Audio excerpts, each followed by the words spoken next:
So the big question of our debate today will be whether NRC is possible in current time. So this was the protest which took place on 6th June, which is Tuesday at Imphal. So people have come out, people want peace, people want normalcy of life. There is something called beauty of an ordinary life. You can get up in the morning, get your mail, go back. And people in Manipur have been subjected to such harsh problems that it is becoming very, very difficult. And the protests too have been divided on the lines of ethnicity. So if you see this protest which is taking place in front of you, it has a context to it, it has an ethnic demand to it, and what is missing is a Manipuri protest. What is visible is a Kuki protest, what is visible is a Meitei protest, what is visible is a Naga protest. So this protest, candlelight protest, at least tell you that the violence may have subsided, but angst in the people remain. Look at the people in West, look at the people in Imphal, look at them. And let me tell you, internet has not been normalized and violence continues to take place. An ambulance was set on fire by a mob in Imphal's West Semba area. The ambulance was carrying the child to the hospital, was escorted by the police personnel when the vehicle was burnt around 7 p.m. and a fire has been registered in the case. According to media reports, the 7-year-old boy was taken to the Regional Institute of Medical Sciences after he received bullet injuries on the head in a firing that took place in the area on Sunday. And in retaliation, more than 100 women of Manipuri origin came near Home Minister Amit Shah's residence in Delhi around 9 a.m. today and protested against the incident. Soon after an unscheduled meeting which took place between the protesters and the Home Ministers, that this is the previous development, and back in the state capital of Imphal, thousands of men and women came out, they formed a human chain, they had torches and they were demanding implementation of NRC. So the attacks have taken place.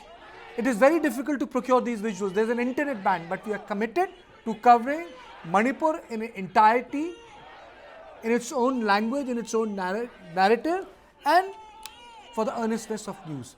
Now, 10,000 army personnel and Assam Rifle personnel have been deployed. More than 1,000 paramilitary personnel have been airlifted to the state. A lot of people are still refusing to give up their weapons.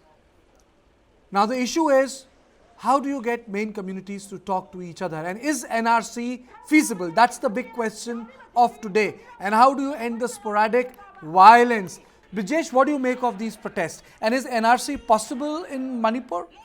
Well, I think, these protests are also a symbol of the growing disenchantment as far as the people of Manipur is concerned. But, sadly, the protest is also divided along ethnic lines. So you don't see a protest for Manipur, but you'd see a protest for one community or protest by another community demanding certain things.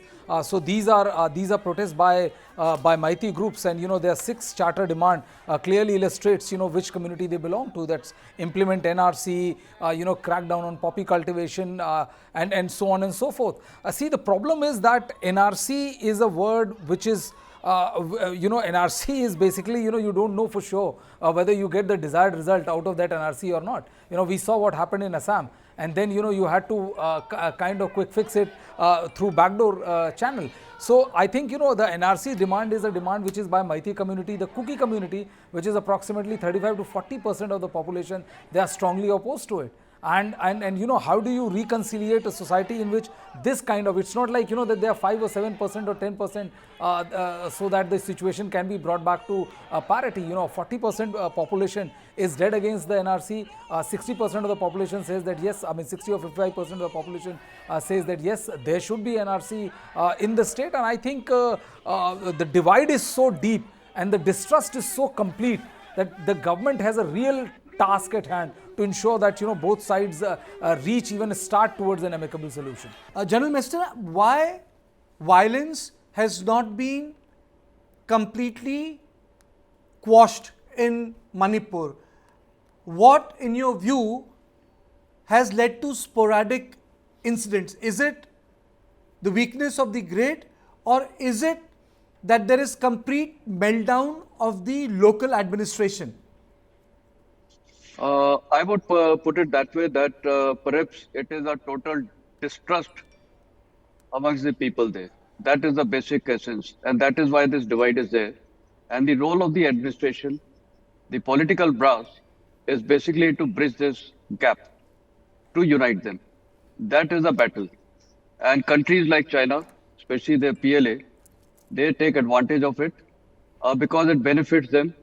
For them, any part of India, especially the northeast states, if they are burning, if there is confusion, if there are protests, if there is any kind of problem, it suits them because that leads to instability in a state and further it enhances the instability of India and the credibility and global standing of India. So it is a very awkward situation for us. And therefore, the essence is why this mistrust. We know the backdrop, but I'll just give you a backdrop. I've posted in the Military Operations Directorate as a brigadier way back in 2011-10. I remember my job was, of course, looking after entire China border and the insurgency in Northeast. 2011, probably there were elections in Manipur, if I recollect, and there were total calm and peace. So what does it prove? It proves one thing very, very clearly that it is possible, the trust and calm has existed, and therefore keeping such backdrops in mind. See, simmering tensions have been there, but how to bridge the gap is the essence, which is the ultimate. Now, whether we bring NRC, whether we bring anything, whether we bring president's rule, they are just short-term mechanisms. The long-term mechanism is a complete political uh, it's a political answer, nothing else. And the political setup has to bridge the gap. All political parties across the board have to bridge the gaps. If we don't bridge the gaps amongst the people of the two communities, it is going to be harmful to the security interest of India, to the economic interest of India, and to overall a global standing, what we are today emerging as a global player.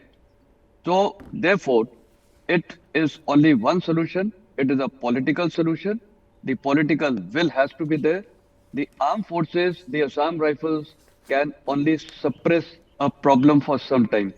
But we are, from the uniform, we are not part of the solution. We are just helping them, helping the administration to quell the control the violence. But tomorrow, if it turns out of proportions, it is going to be bad for everyone, including for the armed forces, because whether it is Assam Rifles, whether it is Indian Army, we have people from those areas also.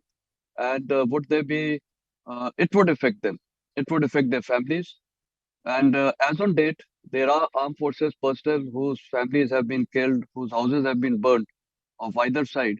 So it does not augur well even for the impact on the armed forces.